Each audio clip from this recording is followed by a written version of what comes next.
আমি দীর্ঘদিন প্রচারণা করার কারণে এবং ঠান্ডাজনিত কারণে আমার কণ্ঠে কিছু সমস্যা হয়েছে।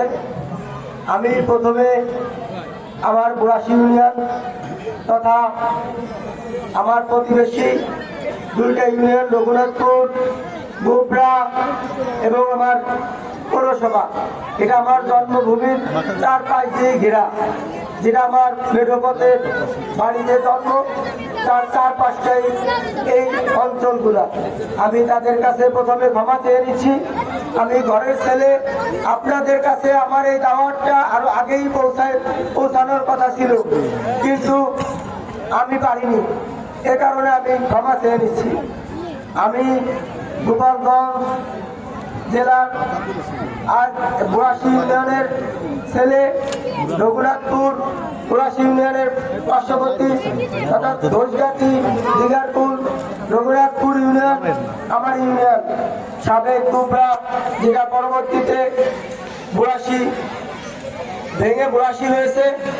তো ওই দিকে বিবেচনা করলে আমি সাবেক গোবরারই ছেলে, এবং পরবর্তীতে আমরা যেটা দেখেছি যে পৌরসভাটা বৃদ্ধি পেয়েছে আমাদের ইউনিয়নের অংশ কেটে কেটে। আমি আপনাদের ঘরের ছেলে হিসাবে আপনাদের কাছে প্রথমে ক্ষমা চেয়ে নিই।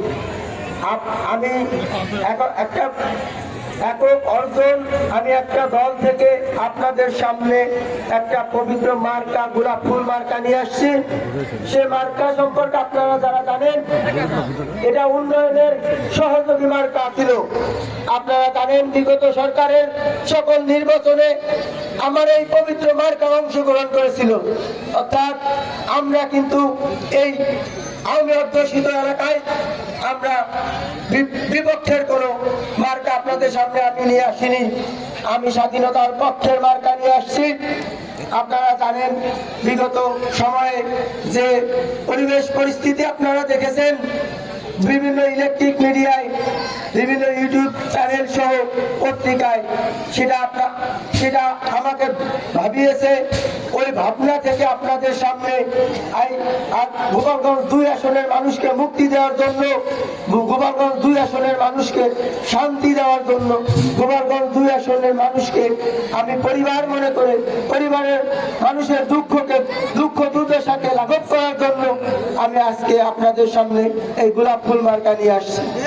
আপনারা দেখেছেন আমি আইনজীবী হিসাবে গোপালগঞ্জ কোর্টে নিয়মিত থেকে দেখেছি যে অনেক নিরপরাধ নিরীহ মানুষ যারা পুলিশ কর্তৃক গ্রেপ্তার হয়েছে, বিভিন্ন মব সন্ত্রাসীর শিকার হয়েছে, যেটা আমাকে ব্যথিত করেছে।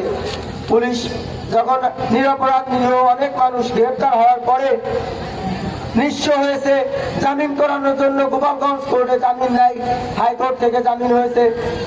আমরা তখন জামিননামা দাখিল করেছি। অনেক দিন দরবারের পরেও দেখবেন কিছু কুচক্রী মহলের ইন্ধনে ওই নিরীহ নিরপরাধ মানুষগুলোকে আর একটা নতুন মামলায় সোনারেস্টের প্রেয়ার দিয়ে তাকে এই মুক্ত বাতাসে নিঃশ্বাস নেওয়ার যে অধিকার, সে অধিকার থেকে বঞ্চিত করেছে। যেটা মানুষ, এই নিরীহ মানুষগুলোর চোখের পানি, চোখের জল আমাকে ভাবিয়ে তুলেছে। তো আমি ওইখান থেকে সিদ্ধান্ত নিয়েছি যে যেহেতু আমি গোপালগঞ্জ 2 আসন, আমার পরিবারের প্রত্যেকটি মানুষের চোখের জল আমি আর করতে দেব না। ওইখান থেকে আমি সিদ্ধান্ত নিয়েছি যে একটা পবিত্র মার্কা আপনাদের সামনে নিয়ে আসবো। সেই মার্কা আমি আপনাদের সামনে নিয়ে এসেছি। এখন আপনারা আমাকে মাফ করে দয়া করে আগামী 12 তারিখে গোলাপ ফুল মার্কায় ভোট দেবেন। ভোট দেওয়াতে কি হবে, এই 2 আসনের মানুষের চোখের জল থাকবে না। যারা নির্ভয়ে বাড়িতে ঘুমাইতে পারে না, যারা সব সময় আতঙ্কের মধ্যে থাকে, এই আতঙ্ক থাকবে না মানুষের ভিতরে। মানুষ শান্তিপূর্ণভাবে বাড়িতে ঘুমাইতে পারবে। সব ধর্মের মানুষ অবস্থানে থেকে শান্তিপূর্ণভাবে যার যার ধর্ম পালন করবেন। সমাজে একটা শান্তি সম্প্রীতি প্রতিষ্ঠা করব। এই লক্ষ্যে আমি আপনাদের ঘরের ছেলে আমার এই মহান উদ্দেশ্য নিয়ে আপনাদের সামনে আসছি। আপনারা আগামী সংসদ নির্বাচনে আমাকে গোলাপ ফুল মার্কায় ভোট দেবেন।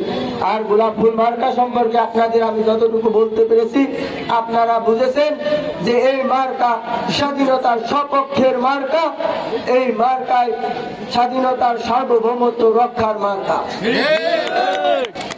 আপনারা জানেন জাতীয় পার্টি দ্বারা এই 2 আসন তথা সারা বাংলা বা সারা পৃথিবীর জমিনে যত মানুষ আছে তারা কখনোই আঘাতপ্রাপ্ত হয় নাই, কখনো কোনো অন্যায় জাতীয় পার্টি দ্বারা হয় নাই।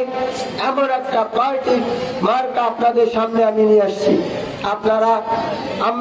আপনারা জানেন আমরা সবাই একটা বিশেষ মার্কায় নির্বাচন করে আসছি, সেই সর্বশ্রেষ্ঠ বাঙালির মার্কা। উনি কিন্তু একক কোনো দলের নয়, উনি আমাদের সবার। উনার মাধ্যমে আমরা আজকে একটা স্বাধীন দেশে বসে স্বাধীনভাবে কথা বলার, মত প্রকাশ করার স্বাধীনতা পেয়েছিলাম। এবং সেই মানুষটার যে অপমূল্যায়ন আপনারা দেখেছেন, এই অপমূল্যায়ন আমরা আর হতে দিতে পারি না। তো যেহেতু আজান হচ্ছে, আমি আমার সংক্ষিপ্ত বক্তব্য এখানে শেষ করব। আমি বলতে চাই, সাতপাড়, শাহাপুর সহ বোলতল, সিঙ্গা, রেথুর সহ অন্যান্য ইউনিয়ন থেকে এবং পৌরসভা থেকে আপনারা যারা কষ্ট করে এবং আমার রঘুনাথপুর, আমার পার্শ্ববর্তী গুবরা সহ লতিফপুর সহ দুর্গাপুর সহ অন্যান্য সকল ইউনিয়ন এবং আমার পৌরসভার যারা ভাই বোন, চাচা, বুড়া, আত্মীয় স্বজন আজ এখানে আমাকে ভালোবেসে ভালোবাসার টানে উপস্থিত হয়েছেন, আমি তাদের প্রতি চিরকৃতজ্ঞ। আপনারা সবাই সম্মিলিতভাবে আগামী সংসদ নির্বাচনে আমি ঘরের ছেলে হিসাবে আপনারা আমাকে জয়যুক্ত করবেন। আপনারা গোলাপ ফুলে ভোট দেবেন। আপনারা আপনাদের জায়গা থেকে আজকে থেকে সবাই সম্মিলিতভাবে চেষ্টা করবেন। আর তরুণ সমাজ, আমি তরুণ সমাজ সম্পর্কে একটু বলতে চাই। তরুণ সমাজ আমাকে যেভাবে বুকে টেনে নিয়েছে আপনারা দেখেছেন, আমি তাদের প্রতি আমার বুক ভরা ভালোবাসা রেখে তাদের কর্মের ব্যবস্থার মধ্যে দিয়ে দুর্নীতি অবসান ঘটিয়ে আমি একটা মডেল আসন তৈরি করব, যেখানে থাকবে না কোনো ধর্মীয় বিভেদ, থাকবে না কোনো বৈষম্য। এই বৈষম্য এবং ধর্মীয় বিভেদ দূরীকরণের মধ্য দিয়ে সমাজে শান্তি শৃঙ্খলা প্রতিষ্ঠার মধ্য দিয়ে সবার সম্মান, যাতে প্রত্যেক আত্মসম্মানের সাথে বাঁচতে পারেন, সেই প্রতিশ্রুতি আমি আপনাদের সামনে নিয়ে আসছি। তো আপনারা সবাই আমাকে মাফ করছেন তো? আজ থেকে আপনারা সবাই মাহমুদ হয়ে গোলাপ ফুলের জয়ের জন্য কাজ করবেন তো? ইনশাআল্লাহ। আমি খুবই খুশি হয়েছি আপনারা সবাই আমাকে ভালোবেসে এখানে আসছেন। অনেক কথা বলার ছিল, সব কথা আমি 12 তারিখের পরে আপনাদের সামনে নিয়ে বিজয়ের মালা নিয়ে, আপনাদের বিজয়ের মালা পরিয়ে এই কথা আমি বলবো। আমি এই বলে আমার সংক্ষিপ্ত বক্তব্য এখানে শেষ করব। শেষ করার আগে আমি সেই মহান পরিবারের প্রতি শত শত কোটি কদমবুছি জানাই, যে পরিবার আমাকে আজ গোপালগঞ্জ 2 আসনে আপনাদের সেবা করার জন্য পাঠিয়েছে। শুধু একটা কথা বলে, বাবা তুমি মানুষ হও, মানবতার সেবায় নিজেকে নিয়োজিত করো, এমন কোনো কাজ জীবনে করবা না যা দ্বারা মানুষের ক্ষতি হয়।